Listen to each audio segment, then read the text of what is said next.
Well, I thought it'd be cool, just like, I just did this on my own, just kind of researched like how they recorded stuff, because I think that's always cool to like know how musicians do stuff in the studio, so that way like we can get creative ideas from that. Totally. This guy Bruce Sweden was like an amazing, legendary engineer, and he worked with Michael Jackson, and so like, and then the producer was Quincy Jones. And I guess when someone asked Quincy Jones about it in an interview, like, how did this album become so great, like practically in the recording process?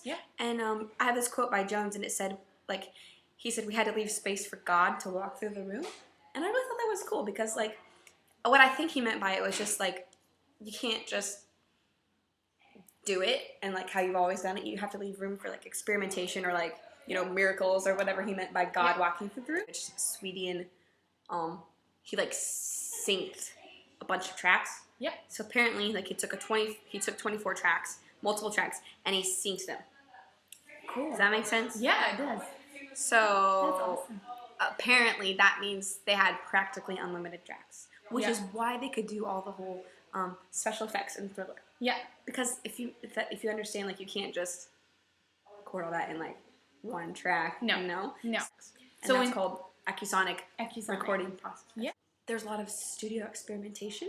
Like on one of the tracks, they got Michael to sing through a 5-foot cardboard tube. That's awesome.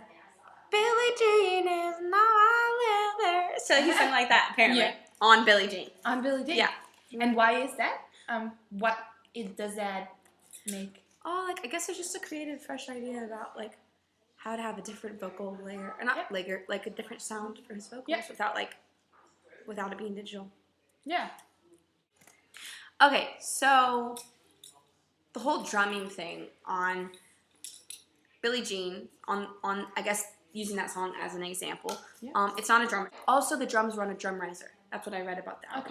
They built a drum riser like 10 inches off the ground, so that the way the mics would be able to pick it up properly, instead of like the bass like reverberating everywhere and stuff. That's cool. And there wasn't any compression on the drums. So yeah, that's pretty cool. One of the many ways Michael Jackson changed the musical world is that he reinvented the music video. Really? If you look at Thriller, it's like 30 minutes long. And 30? 13. Okay. 13 is a lot. But the whole song, like, there's a lot happening and a lot of theatrical elements in it. There's like dancing, and you have like it's like a movie scene. It's like a movie set. It is a movie set. And it's pretty cool. There was before that, it said music videos didn't really matter. But he totally reinvented it and made it look so cool that people really wanted to make new music videos. So, like, Doreen, have you ever seen his live performances and stuff? No, it's actually pretty cool. I was gonna go to his This Is It tour. Oh my gosh. But then he died, sadly. Oh my gosh, he died. Yeah. Well, I don't know. Like, I've just seen YouTube stuff, and like blows you away every time. Like, even in the videos of like in the 1980s, like, I feel like he was still very like, what's the word, avant-garde for even that time. You know, like with this whole moonwalk, and like those were like key elements that he brought to his performance. The moonwalk, which, by the way, he didn't invent. Did you know that? No, it was actually a bunch of people, like people he looked up to. Well, I'll tell you about that later. But people he looked up to, he kind of like studied their videos. And like he took it from all different sources, and then he made the moonwalk. There was like, he would stand behind like a screen, like a sheet, and like have his shadow dancing. And then like all his other signature things were like the glove and the fedora hat, you know, and then he would hide his face, and like just his dancing was like so crazy, like all like very angular, and like then he had dancers and costumes and masks, and he just went all out. His performance was the template for like so many artists these days. So it's something else that he contributed to the world, is like he went all out in his performances. As you look at performers these days, like Usher and even a generation later as Justin Bieber, the way they like just dance, and it has elements of the specific way that Michael Jackson introduced his dancing, his moves, and I guess we know by now that like Michael Jackson influenced so many people. Like you were saying, Justin Bieber, Usher, I guess even people like Britney Spears, Madonna, like they all like look up to him. And like, I know even Justin Bieber quoted, he's like, yeah, I want to like emulate his performance, like his career. I want to emulate that. And like, we know that we know that Michael Jackson has influence on so many people. But I guess one of the things that was like interesting to me is like, but who influenced Michael Jackson? Mm-hmm. Yeah. You know, and I read that James Brown was like one of his biggest influences. Yeah.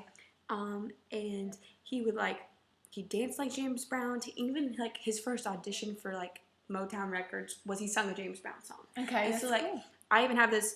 Even Michael Jackson said like from when he was 6 years old, since I was a child, he said I looked up to him more than any other entertainer, James Brown. And so James Brown was like heavily influenced Michael Jackson. But even like I guess people like Fred Astaire and Jackie Wilson, which is one of the guys he pulled the dance moves from. Yeah. Like, it was said that he was like a really great student of his craft, and It's like influence on influence on Yeah, influence. That's how definitely. the whole music world goes. Uh-huh. And you just pull something that's already been done, and then you mix it with your own, Uh-huh. and that's how music flows. yeah, it is true. Yeah. It's true. Sweet. Sweet. We're getting better at this. Yes. So I guess one of Michael's goals to just tell stories and be creative and Yeah. let people experience music in a new, fresh, and creative way totally worked out. Yeah, it did. work out. In his music, the way that he used the instruments that he used, the way that he used the technology that they had in his time in very creative ways. And I guess putting purpose behind every word, every instrument, all the sound effects really made his own sound. Yeah. And he was very innovative. And he told a story and was so creative and unique in it. And I guess that's why we call him the King of Pop. And Cool. yeah, that's Michael Jackson. Yeah. Thriller. Buzz. More than 100 million albums sold. We So are very thrilled. good job. Done.